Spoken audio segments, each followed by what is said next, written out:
সবাইকে good morning. কেমন আছেন সবাই? আজকে দুটো গোলাপ ফুল ফুটেছে দেখাই। এই যে একটা ভায়োলেট কালার, এই একটা হলুদের উপরে, কি সুন্দর কালার দুটো। অনেকগুলো গোলাপ গাছ আছে, খোল দিয়েছে, এইবারে ফুটবে ফুল। এখানে দুটো জবা ফুলও ফুটেছে, কি সুন্দর। গতকাল সব ফুল ভেজানো দিয়েছি গাছে।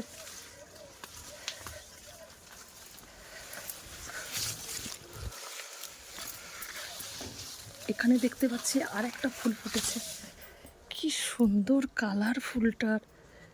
এই যে সাদার মাঝখানে পিঙ্ক, ফুলের কালারটা কত সুন্দর। এখানে আরো একটা ফুল ফুটেছে, কত বড় এই ফুলটা। সেটা সাদার মধ্যখানে পিঙ্ক, আর এটা সাদার মধ্যে রেড।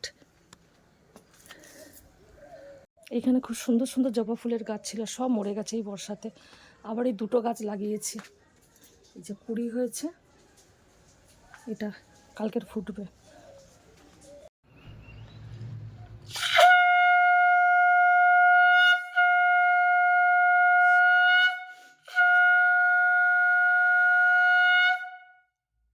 এই তো আমরা আবার বেরিয়েছি আজ নেমন্তন্ন করতে। এই বাড়িটা আমাদের গুরু ভাইয়ের বাড়ি।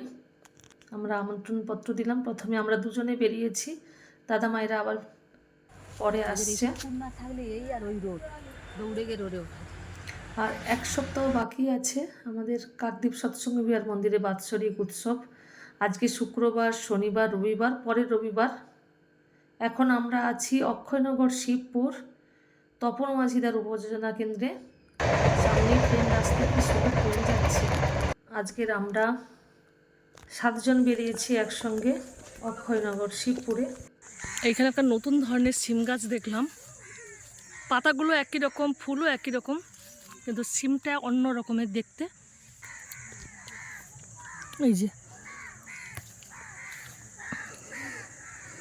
এই সিমটার নাম কি কামরাঙা সিম। এইরকম সিম গাছ কার বাড়িতে আছে কমেন্ট করে জানাবেন, বা কেউ দেখেছেন কিনা সেটাও জানাবেন। মনে মনে শ্রী শ্রী ঠাকুর অনুকূল চন্দ্রের মন্দির আছে, জানো তো মা? ওই মন্দিরে বাৎসরিক উৎসব, মানে আগামী রবিবারের পরে রবিবার, অঘ্রাণ মাসের 20 তারিখে আর ডিসেম্বর মাসের 7 তারিখে তোমাদের সব পরিবারের নিমন্ত্রণ, আত্মীয় স্বজন বন্ধু বান্ধব সবাইকে নিয়ে আসবে মা। করজোড়ে নিমন্ত্রণ করছি মা, সবাই মিলে আসবে। একটা নিমন্ত্রণ পত্র দাও।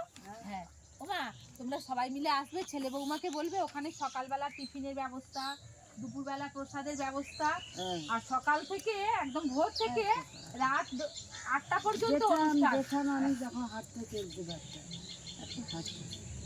ছেলে বৌমাকে বলো মা যেতে। আপনার কত বয়স মা? 91 বলছি। ও, ভালো আছেন তো, সুস্থ আছেন তো? 91 বছর বয়স, এখনো কাজ করছেন, হাঁটছেন। 50 বছরের মানুষ এখন করতে পারে না কাজ। গোবিন্দজি কেন পারের ঘাটে কবে দয়া। ও মা, গোবিন্দের যখন সময় হবে তখন নিয়ে যাবে, তুমি তো ভালোই আছো মা। ও মা, চলে গেলে তো চলে যাওয়া, এসেছি অনেক কষ্টে, মানব জন্ম পেয়েছি, যতক্ষণ জীবন আছে তার জন্য কিছু কর্ম করা, চলে গেলে তো চলে গেলাম। ছেলে বৌমা আসলে বলবেন আর দেখাবেন। এসো। জয় গুরু। এখন আমরা আছি অক্ষয়নগর শিবপুর জল ট্যাঙ্কের কাছে। গত বছর যখন আমরা ডিপির কাছে এসেছিলাম তখন এই জল ট্যাঙ্ক তৈরি হচ্ছিল, এখন পুরোপুরি তৈরি হয়ে গেছে, আর জল সাপ্লাইও শুরু হয়ে গেছে। রাস্তার দুধারেই ধান মাঠ, ধান পেকে গেছে, ধান কাটাও শুরু হয়ে গেছে। পাকা ধানগুলো একদম সোনার মতো লাগছে। মাঝখানে ঢালাই রাস্তা, আর রাস্তার দুধারেই ধান মাঠ। সূর্য অস্ত যাচ্ছে, পরিবেশটা এত সুন্দর দেখতে লাগছে। সামনের বাড়িগুলো, এই বাড়িগুলোতে এখন আমরা নেমন্তন্ন করব। আজকের আমরা একসঙ্গে 7 জন এসেছি উৎসবের জন্য নেমন্তন্ন করতে অক্ষয়নগর শিবপুরে। ভিডিওটি আজ এ পর্যন্তই, আবার পরের ভিডিওতে দেখা হবে। জয় গুরু।